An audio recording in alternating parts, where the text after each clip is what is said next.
Hello. I pray that your Thursday was filled with spaces and places of joy, of peace, possibly happiness. I posted in my evening post that one place of joy I had from yesterday was occurred during the task of taking the trash out. And why was that joyful?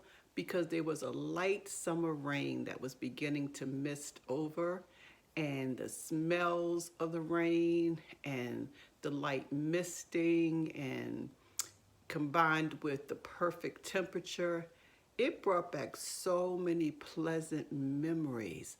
And it was just so relaxing that I didn't mind actually being caught in between the raindrops.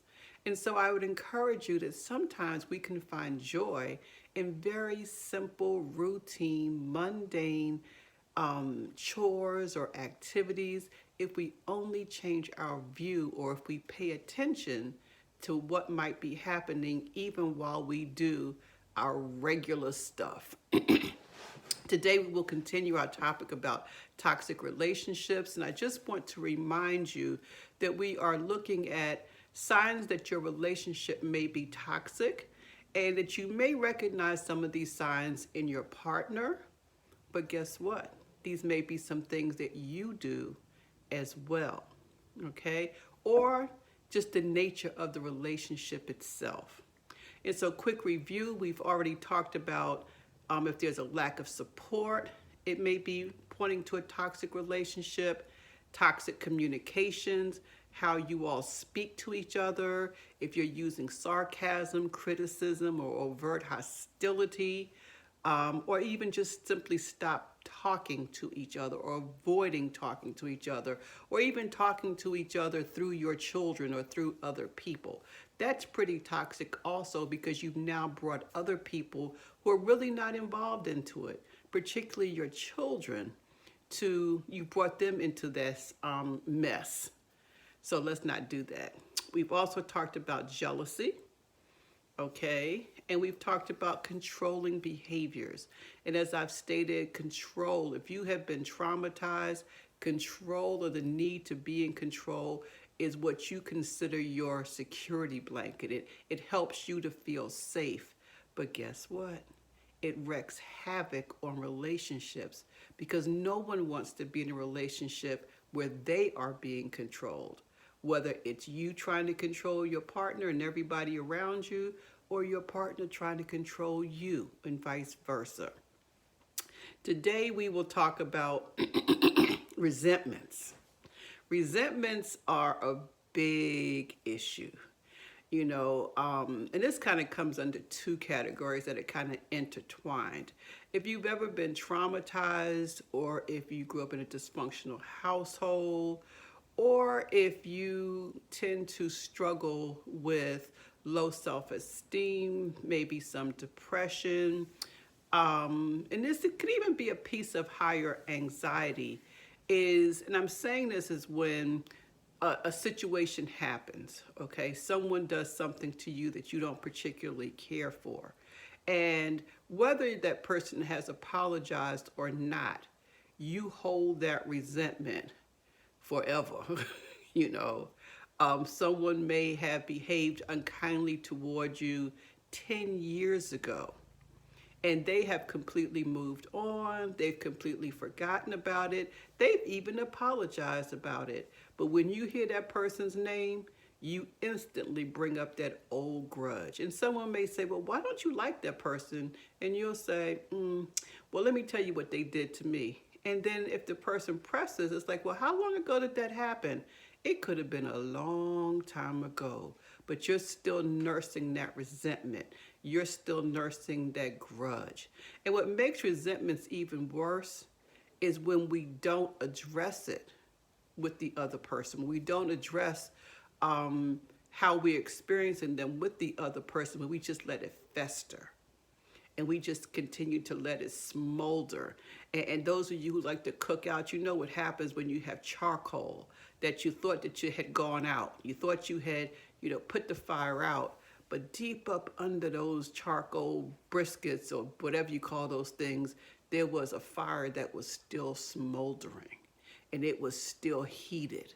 Even though on the surface, It looked like everything was okay.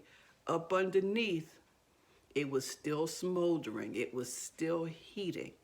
Our author says over time, frustration or resentments can build up and make a smaller chasm much bigger. And what that means is if you got this ember, we'll stick with our illustration. If you have this ember that's slowly still heating, even on the surface, you can't see it. Eventually, if you attempt to dump those charcoals, you're going to see that red burning fire. And in our relationships, you're mad. Something happened. Something occurred. And a lot of times it's something that, in the grand scheme of things, was really quite petty. Let's take, for example, and your need to be controlling, your need to make things happen the way you want them to happen. You may decide that dishes need to be washed as soon as the meal is over. Okay?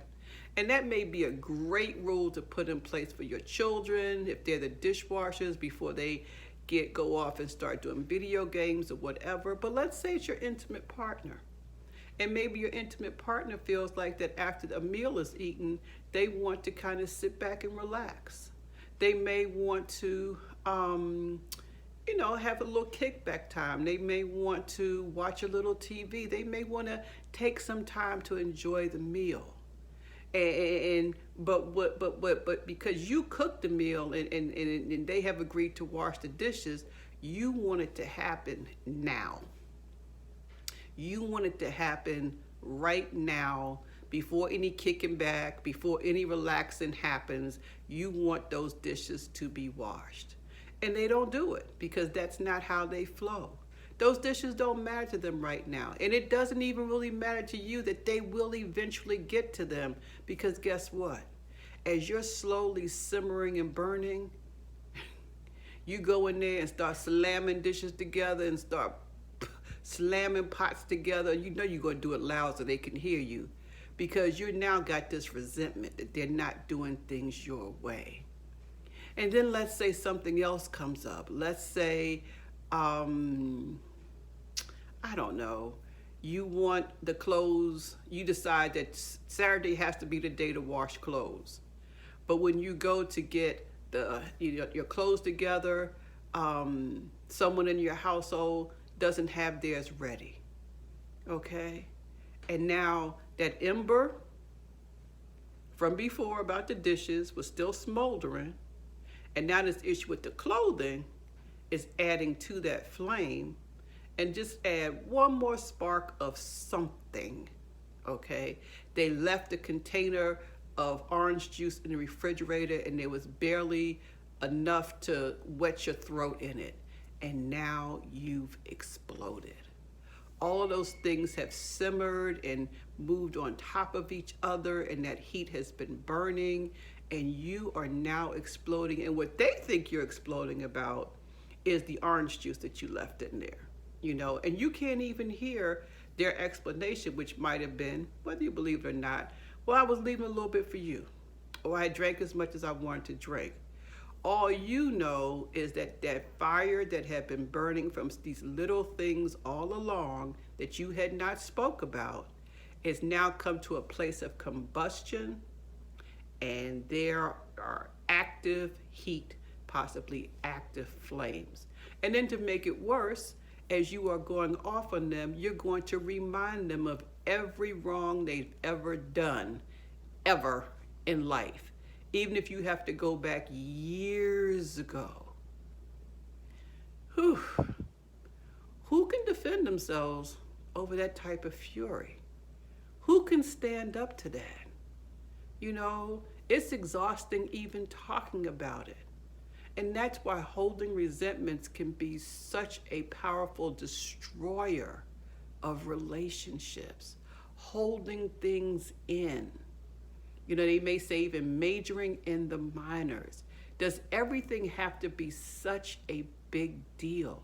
Does everything have to be, have to have the power to infuriate you as if it was done directly to harm you? The reality is your partner, your kids, they probably aren't even thinking about you when they are doing the things that are so totally pissing you off. They're living their best life at whatever rhythm that they operate under. And you're left holding these resentments while on the surface, everything looks good. While on the surface, you look like you're okay. But let that one particular thing spark and all hell will break loose.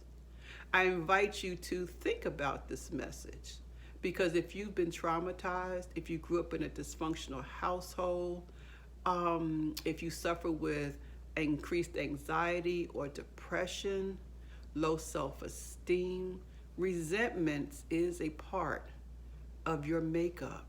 And what we want to do is we want to be able to have some balance in our lives. We want to be able to not walk around being upset all the time or quietly smoldering with this ongoing fire that is churning inside, that's waiting to explode on someone.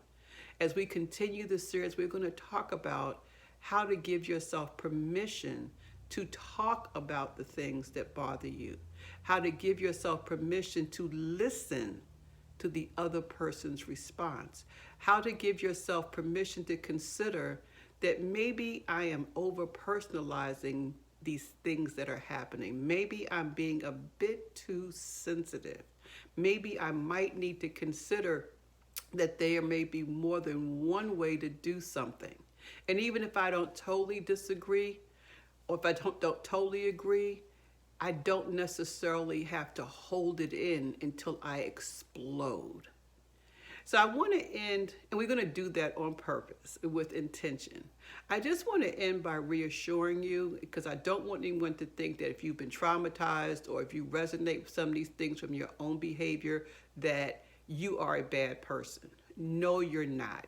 You are just operating under survival techniques that when you were growing up helped to keep you safe, and you continue to do them, but don't recognize you no longer need those things. No longer recognize that those very things, those very behaviors you have put in place to keep you safe may be causing you more pain, may be causing you more alienation, may be costing you more relationships, may be costing you more joy. And you know, I want you to have all the joy that you can stand. I want you to be able to embrace life and to embrace it fully and to embrace it on purpose. So I will talk with you again on Monday. I've kind of decided that with the summer, I'm not going to video on the weekends, but I will continue to post my inspirational posts just to keep you going. I encourage you to find something this weekend that makes you laugh, that gives you joy, that gives you peace, that helps you to love yourself just a little bit more on purpose. Bye-bye.